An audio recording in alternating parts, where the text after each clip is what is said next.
চলুন আমাদের প্রথম পর্বে চলে যাই। এখানে আমরা এমন কিছু শব্দ শিখব যেগুলো ভুল কাজ, কোনো অপরাধ বা সংঘাত বোঝাতে ব্যবহার করা হয়। আমাদের প্রথম শব্দটা হলো টেম্পার।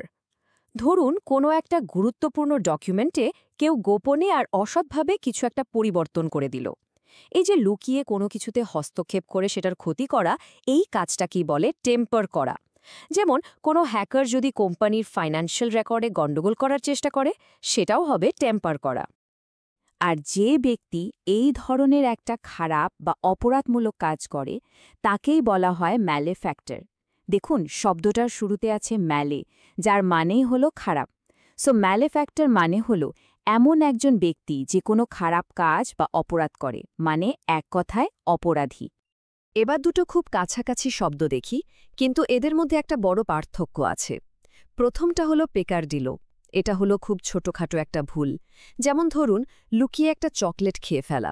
এটা এমন একটা ভুল যা সহজেই মাফ করে দেওয়া যায়। কিন্তু মিসডিমিনার হলো ছোটখাটো আইনি অপরাধ, যেমন ট্রাফিক আইন ভাঙা। দুটাই ছোট ভুল, কিন্তু একটা সামাজিক আর একটা আইনি। এটাই হলো মূল পার্থক্য। স্ক্যাব শব্দটার কিন্তু দুটো একদম ভিন্ন অর্থ আছে।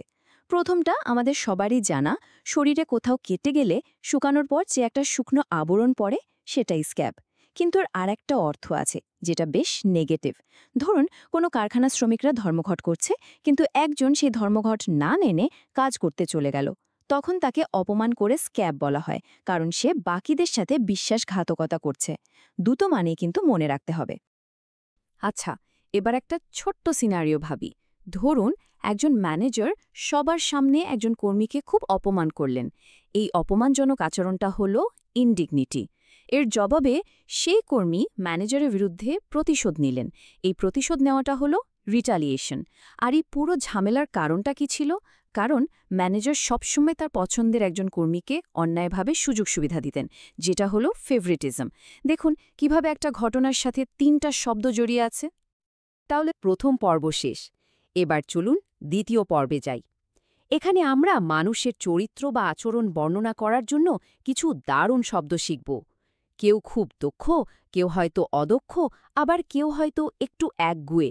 এই সব বৈশিষ্ট্য ইংরেজিতে কিভাবে বলা যায় সেটাই দেখব এখন। আমাদের এই পর্বের প্রথম শব্দটা হল ইনঅ্যাপ্ট। এর মানে হল কোনো কাজে একদমই অদক্ষ বা অপটু। ভাবুন তো, এমন একজনকে কোনো কাজ করতে দেওয়া হলো যে সামান্য কাজটা করতে গিয়েও সব তালগোল পাকিয়ে ফেলে। এই ধরনের অদক্ষ ব্যক্তিকে বলা হয় ইনঅ্যাপ্ট। যেমন সে কম্পিউটার ঠিক করতে গিয়ে এতটাই ইনঅ্যাপ্ট ছিল যে সব ফাইল ডিলিট করে দিয়েছে। আর ইনঅ্যাপ্টের ঠিক উল্টো শব্দটা হল অ্যাড্রয়েড। একজন অ্যাড্রয়েড ব্যক্তি খুবই দক্ষ, চতুর এবং যে কোনো কঠিন পরিস্থিতি খুব স্মার্টলি সামনে নিতে পারেন। যেমন একজন অ্যাড্রয়েড বক্তা খুব সহজেই তার কথার মাধ্যমে শ্রোতাদের মনোযোগ ধরে রাখতে পারেন। এই স্লাইডটা একবার দেখুন, পার্থক্যটা কত পরিষ্কার। ইনঅ্যাপ্ট একটা নেতিবাচক শব্দ যা অদক্ষতা বোঝায়, আর অ্যাড্রয়েড একটা ইতিবাচক শব্দ যা দিয়ে দক্ষতা আর বুদ্ধিমত্তার প্রশংসা করা হয়। এই দুটো শব্দকে একে অপরের বিপরীত হিসেবে মনে রাখলেই কিন্তু দুটোই মনে থাকবে। এবার আসি পারভার্স শব্দটাতে।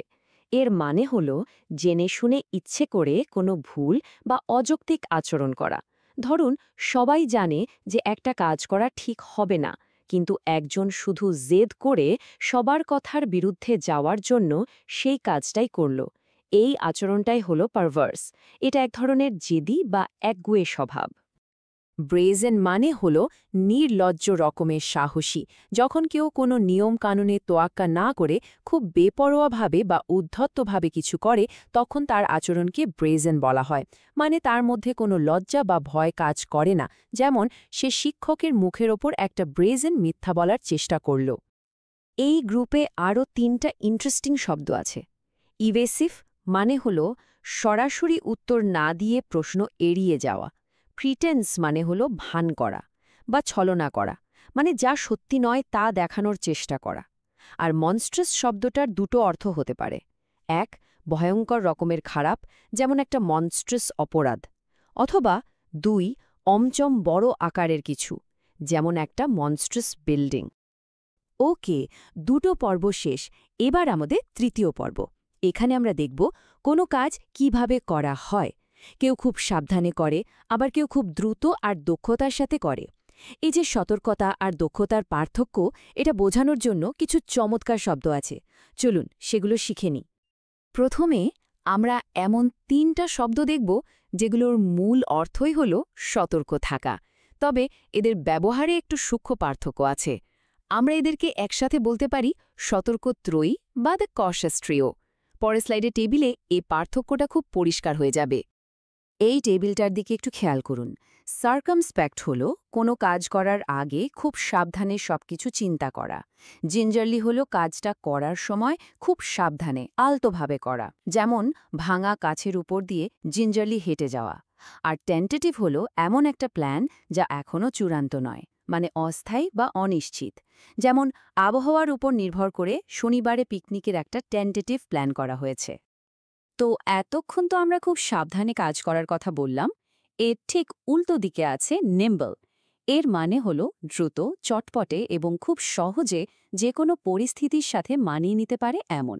একজন নিম্বল জিমন্যাস্ট যেমন খুব সহজে কঠিন শারীরিক কসরত করতে পারেন, তেমনি একজন নিম্বল চিন্তাবিদও খুব দ্রুত সমস্যার সমাধান করতে পারেন। আমরা কিন্তু একদম শেষের দিকে চলে এসেছি। আমাদের শেষ পর্বে থাকছে এমন কিছু শব্দ যা আমাদের চারপাশের পরিবেশ, আমাদের অনুভূতি এবং দৈনন্দিন জীবনের নানা জিনিস বর্ণনা করতে কাজে লাগে। চলুন শেষ কয়েকটি শব্দ শিখে ফেলি। এখানে দুটো নেতিবাচক ধারণা নিয়ে দুটো শব্দ আছে। গ্লুমি মানে হল বিষণ্ণ বা হতাশাজনক পরিবেশ বা মন, যেমন একটা মেঘলা বৃষ্টির দিনকে গ্লুমি ডে বলা যায়। আর ডিসোনেন্স মানে হল দুটো ধারণা বা বিশ্বাসের মধ্যে একটা অমিল বা সংঘাত, যা আমাদের মনে একটা অস্বস্তি তৈরি করে। যেমন কেউ যদি মুখে বলে যে সে স্বাস্থ্যকর খাবার খেতে চায় কিন্তু সারাদিন ফাস্ট ফুড খায়, তার কথা আর কাজের মধ্যে একটা ডিসোনেন্স আছে। এই একটা বাক্যে দুটো খুব কাজের শব্দ পরিষ্কার হয়ে যায়। এডিবল মানে হল যা খাওয়ার যোগ্য বা নিরাপদ, আর ব্লান্ড মানে হল স্বাধীন। তার মানে বুনো বেরিগুলো এডিবল ছিল, মানে খাওয়া যেত, কিন্তু খেতে একদমই ব্লান্ড বা স্বাধীন ছিল। আর আমাদের আজকের এই শেখার যাত্রা আমরা শেষ করছি খুব সুন্দর আর আরামের একটা শব্দ দিয়ে, স্ট্রল। এর মানে হল আনন্দের জন্য বা সময় কাটানোর জন্য ধীরে সুস্থে আয়েশ করে হাঁটা, যেমন বিকেলে পার্কের মধ্যে স্ট্রল করা। কি চমৎকার একটা শব্দ, তাই না?